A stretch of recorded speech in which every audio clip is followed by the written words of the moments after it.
Merci beaucoup.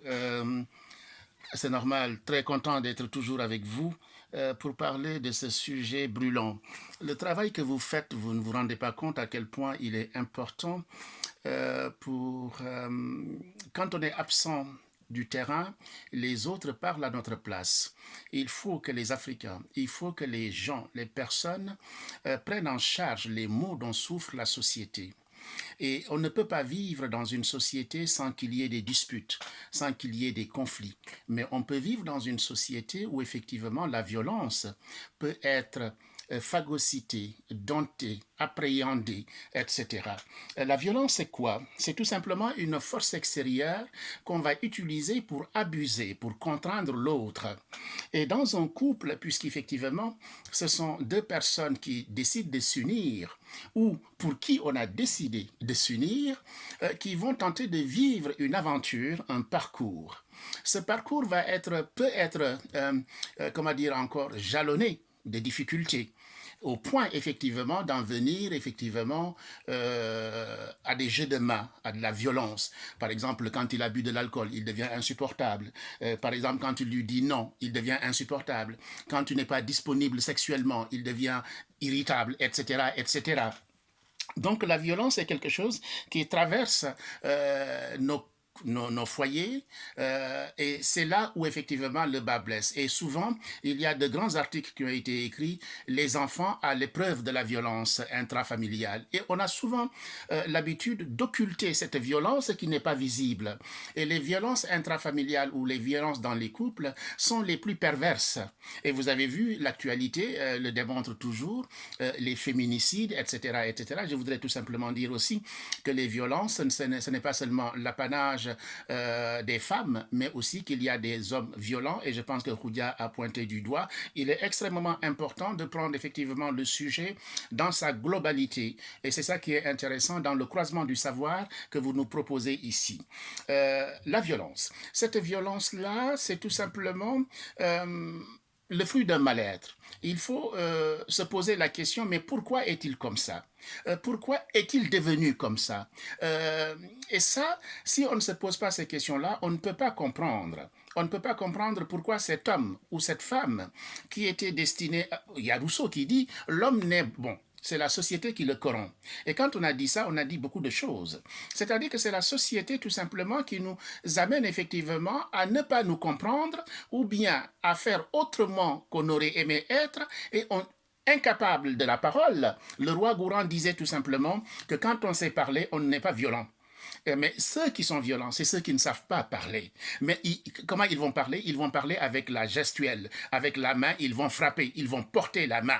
Et c'est pourquoi on apprend aux enfants à faire des activités sportives, aux filles à faire des activités sportives pour dompter effectivement cette violence-là. Parce que la violence, il faut savoir que c'est une puissance, c'est une faculté, c'est une force qu'on a en nous, qui n'est pas un mal en soi. Elle devient mal quand on la projette sur autrui. On peut utiliser la violence ou la puissance pour faire quelque chose. C'est une dynamique. Mais quand c'est pour effectivement obliger, contraindre, massacrer quelqu'un, non. Là, c'est pervers. Là, c'est pas bien du tout. Et effectivement, il faut l'arrêter. Je reviendrai sur le sujet parce que tout simplement, vous savez que dans le couple, par exemple, les couples sont multiformes. Par exemple, vous savez, dans les couples polygames, il y a une violence inouïe qu'on ne voit pas souvent, qui est, par exemple, la violence verbale. Je prends ce cas-là, par exemple, j'ai vu en Île-de-France un couple polygame. La première femme est excisée, la deuxième ne l'est pas. Et comment est-ce que la première femme violente la deuxième, sous le regard complice du mari, toi tu n'es même pas coupé. Mais quand on est dans la tradition, c'est violent. On aurait dû dire ça à une jeune fille moderne, mais elle s'en serait enorgueillie. Oui, moi, je ne suis pas coupée. Moi, mon clitoris, je suis bien. J'ai mon corps à moi entier. Mais elle n'a pas cet argument-là. Parce qu'elle reste dans la configuration de la tradition où effectivement, une femme bien, c'est une femme excisée, etc. Alors que pour la modernité, une femme bien, c'est celle qui a son corps entier. qui n'est pas entamée. Vous voyez, c'est tout simplement, on en a parlé la semaine dernière, la question de l'éducation, à quel point c'est important d'être éduqué pour mieux argumenter, mieux comprendre. Et aussi, quand on est éduqué, on est moins violent parce que tout simplement, on apprend effectivement à encaisser, à intégrer, à phagocyter et à rebondir au lieu de porter la main. Socrate disait, nul n'est méchant volontairement. Il dit tout simplement, quand tu sais, tu ne portes pas la main. Quand tu as l'esprit ouvert, tu ne portes pas la main. Et ça te fait du mal. Et quelqu'un a dit tout à l'heure, je pense que c'est notre ami de Côte d'Ivoire, que les enfants sont souvent témoins de violence. Qu'est-ce qu'ils font, ces enfants? Ils perpétuent cette violence quand ils deviennent adultes, ce qu'on appelle le mimétisme. D'où la nécessité, effectivement, d'éduquer les gens à la non-violence. Un couple n'est pas fait pour se battre. Un couple est fait pour discuter, travailler ensemble, marcher ensemble. Il y a des conflits, il y a des oppositions, mais qu'est-ce qu'on n'arrive pas à dépasser quand il y a le dialogue? Tout est capable. Oui.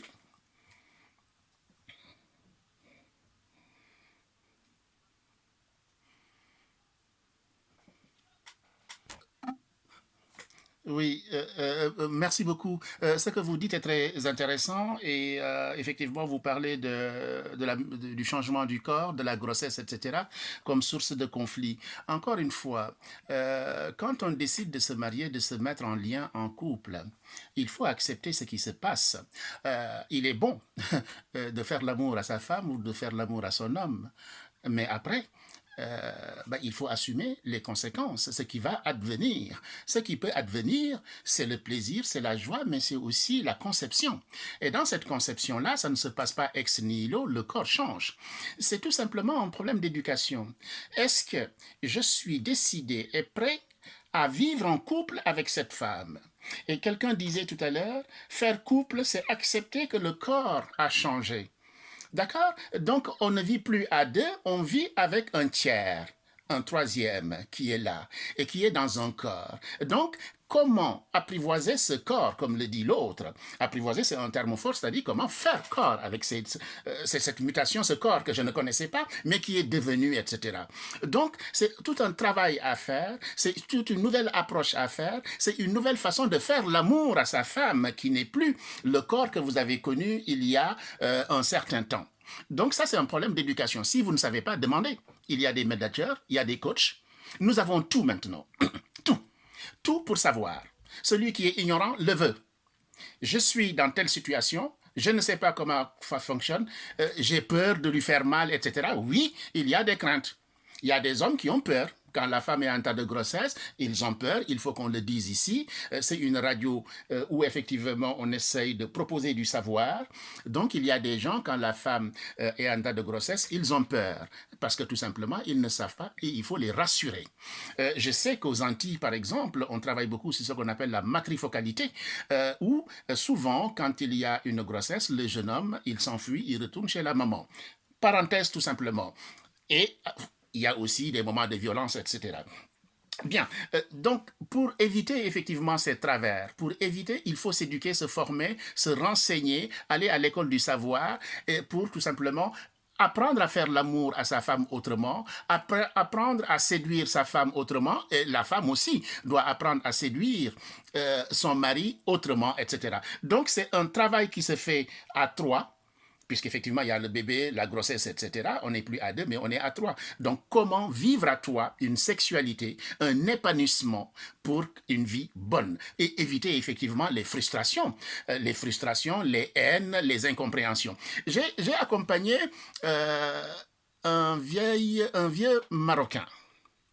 Mais nos enfants faisaient du karaté ensemble. Et il me dit, Monsieur Sissoko, je sais que vous êtes philosophe. Je dis, mais ça n'a pas d'importance, je suis une personne. Il m'a dit, j'ai un problème, je peux vous parler? J'ai dit, mais on a souvent parlé ensemble. Il m'a dit, moi j'ai un gros problème. J'ai dit, lequel? Il m'a dit, ma femme refuse chaque fois. Ils ont une soixantaine d'années, hein?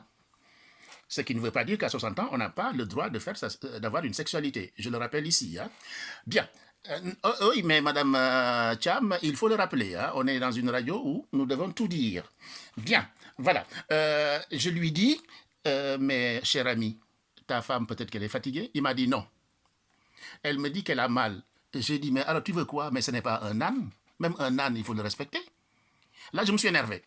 Il m'a dit, mais calme-toi. J'ai dit, non, là, tu m'as touché. Ta femme te dit qu'elle a mal. Tu lui dis, va voir le médecin, va à la pharmacie. Moi, je ne suis pas médecin, mais je connais ce sujet-là parce que j'ai travaillé avec des sexologues à Besançon. Il y a ce qu'on appelle des ovules, où ta femme a une sécheresse vaginale. C'est humain, ça existe. Mais à tout mot, il y a des remèdes. Tu vas voir le médecin, tu vas à la pharmacie, on te trouve des ovules. Dans nos traditions, je n'aime pas trop ça, mais il y a des huiles, il y a le beurre de karité, le beurre de karité, etc. Il m'a dit, ah bon? Mais moi, elle m'a dit ça, je lui ai dit que c'était des prétextes. J'ai dit, tu n'as pas confiance à ta femme? J'ai dit, tu me déçois là. Parce que la femme que je vois ici, là, qui est avec nous, quand je discute avec elle, elle est d'une intelligence rare. Ça m'étonnerait qu'elle t'embête. Donc, quand elle te parle, écoute-la. Il m'a dit, Monsieur Sissoko, merci beaucoup. Dès demain, c'est moi qui l'accompagne chez le docteur. J'ai dit, et la vie sera belle ainsi. Et il est revenu, il m'a dit, Monsieur Sissoko, c'est à vous seul que j'ai déjà dit ça. Ma vie maintenant est épanouie, tranquille, il n'y a plus de conflits, etc. J'ai dit, vous voyez, quand on parle, on ne tape pas. Quand on fait confiance à quelqu'un, on ne tape pas. Toujours mettez le dialogue en avant. Et faites-vous confiance. Et la vie sera belle. Vous voyez, il y en a plein comme ça, Madame Thiam, parce que tout simplement, les gens n'ont pas compris. Et on en avait parlé la semaine dernière sur l'éducation, sur la formation, sur la transmission.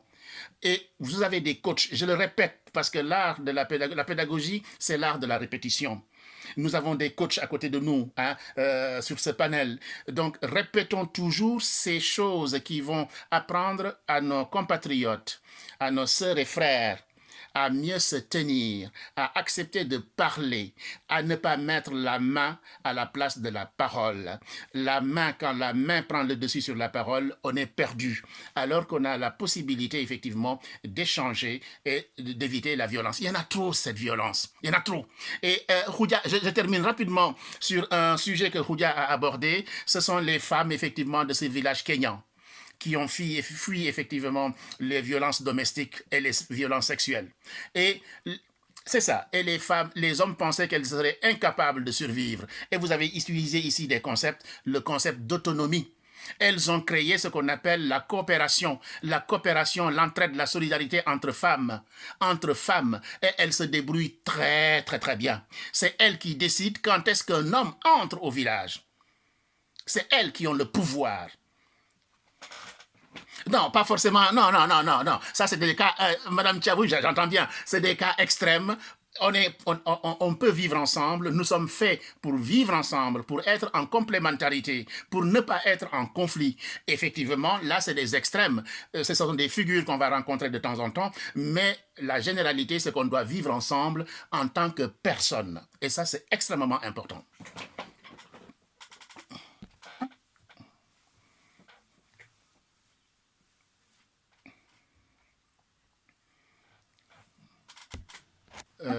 En continuant toujours, il ne faudra pas oublier effectivement de parler de la violence dans le couple, le maraboutage par exemple. Mon ami le professeur Feu Ibrahima Sow a parlé effectivement de la violence dans le couple, le ligay, le jabar qui signifie jabar, khondjom,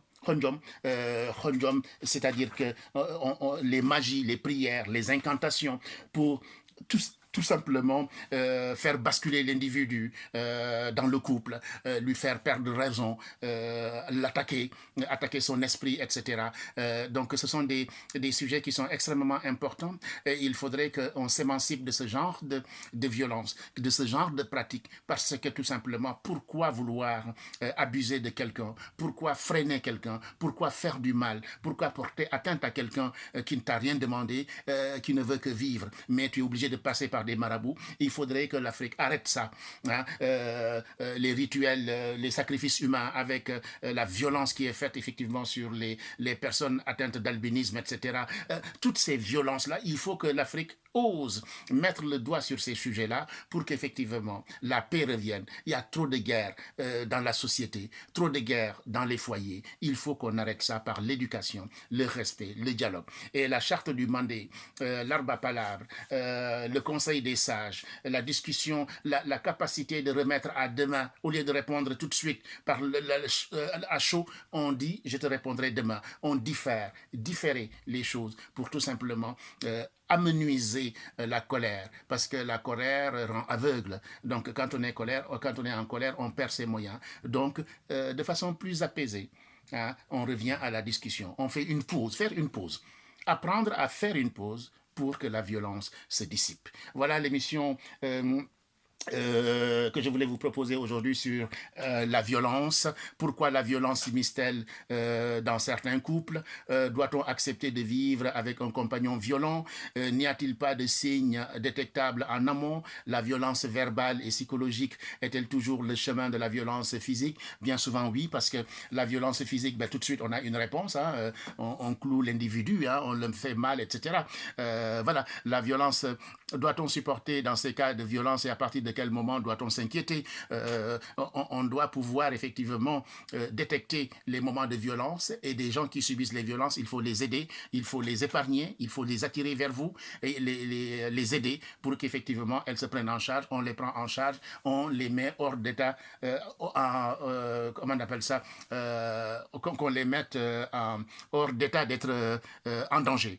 Hein? Comment se séparer d'un compagnon violent? Voilà, ben, il y a des recours, il y a des médiateurs, il y a la police, il y a la justice, etc. Il faut dénoncer. Et il faut aussi que la personne soit en capacité de dire. Mais quelquefois, il faut qu'elle soit en confiance. Il y a la honte, il y a les pesanteurs sociales, la société qui étouffe, qui bloque. Mugnal, sutura. Hein? Moi, mon père m'a battu. Ton père m'a battu, m'a attaché. Et voilà, tu as grandi, etc. Non, ce n'est pas parce que mon père t'a battu que moi, je dois battre, etc. Et comme on dit en formation, enfant battu, battra. Un enfant qui a vu sa mère être battue, c'est un enfant qui va battre. Donc, évitons à nos enfants de prendre le modèle, effectivement, les mauvais exemples. Hein, les mauvais exemples. Hein. Il y a le sutura. On peut être en conflit, on peut se disputer, mais faisons-le dans l'intimité, ne tapons pas. Hein? On n'est pas content, mais pourquoi vous portez la main? Discutons, échangeons, trouvons des solutions. Et ça, c'est la meilleure façon, effectivement, de vivre ensemble et éviter, effectivement, ces violences qui nous mènent vraiment dans des situations improbables que nous regretterons un jour, et ce n'est pas bien du tout. J'ai parlé, effectivement, de cet ouvrage-là, Ma compagne, mon bourreau, cet homme informaticien que sa femme a manipulé, carte bleue, tout, il cassait même son ordinateur, elle éteignait les cigarettes sur le monsieur, puis il va falloir qu'on fasse un travail sur soi-même en arrêtant de se faire du mal par cette relation. Il faut arrêter de demander à l'autre ce qu'il ne peut pas donner. Hein? Il y a des choses auxquelles il faut renoncer, conclut-elle. Par ailleurs, une fois qu'on a passé ce cap, qu'on a identifié cette relation toxique, on descend du train conjugal, on divorce, on s'éloigne de sa famille, on change de travail, etc., etc. Je vous ai parlé aussi de ces enfants-là africains qui sont souvent placés. Et il y a une femme qui a écrit « Mon enfer dans une famille d'accueil », etc. Donc la violence est omniprésente dans la société, mais il faut travailler effectivement à la non-violence pour qu'effectivement on puisse s'épanouir tranquillement. Entretenir une relation saine n'est pas toujours facile. En couple, par exemple, une relation amoureuse peut se révéler toxique sans qu'on s'en rende compte. Quels sont les signes révélateurs d'une relation toxique et comment s'en libérer? Il y a des recours, les secours des alliances interethniques, vous les connaissez très bien. La violence se distingue de la dispute, du conflit, etc., etc. Il y a aussi un outil qui a été créé, le violentomètre, un outil pour mesurer la violence dans le couple. Ce sont des critères, vous répondez à des questions et vous allez savoir s'il y a de la violence ou pas, hein, etc. Donc il y a beaucoup de recours. N'hésitez pas à demander. Quand vous êtes en difficulté, demandez. Demandez, on vous aidera. Qui demande sera aidé un jour. D'accord? Je vous remercie beaucoup. Abonnez-vous à ma chaîne pour recevoir directement, comment dire encore, les vidéos. Ça m'évitera moi de vous les envoyer. Ma chaîne travaille sur la philosophie, le développement personnel, la parentalité, l'éducation, le loisir, la géopolitique, tous ces sujets qui nous... L'argent, le foyer, le couple, comment l'Afrique peut se développer, le stress, comment dire encore, la méthodologie en philosophie, en psychologie, la relation de couple, etc., etc., accompagner son enfant dans sa scolarité, etc., etc. Donc, différents sujets qui sont dans ma chaîne YouTube, Pape Bakary Sissoko. Partagez, discutez, proposez-moi des sujets, échangez et la vie sera belle. Merci beaucoup de partager, merci de vous abonner. À bientôt. Au revoir. Merci.